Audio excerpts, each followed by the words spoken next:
Сәлеметсіз бе білім алушы? Біздің бүгінгі сабағымыздың тақырыбы есімше мен көсемше.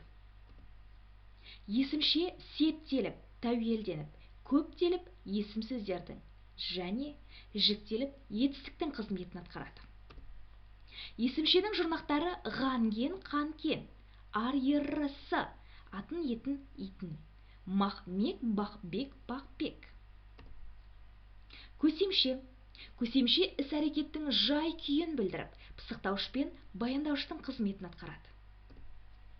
Көсемшенің жұрнақтары а-е-и, ы-пі-пі, ғалы-келі, қалы-келі.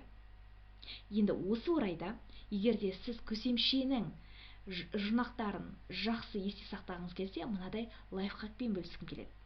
Ол үшін сіз айыпқалы деген сөзді есіңізден шығармағаныңыз абзал. Енді мен бұл сөзді қайдан алдым дейтін болсақ, бірінші жолаққа қарайық. А-е-и дегендегі а мен иді аламыз.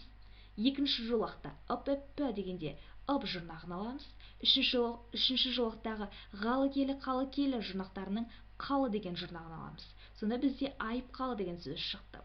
Егерде сіз дәл осылай осы жұрнақтарды есте сақтайтын болсаңыз, әрмен қарай ұқсас жұрнақтар өз ойыңызға өздігінен түседі деген ойдамын.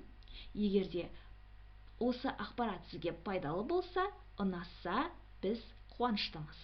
Назарларыңызға рахмет.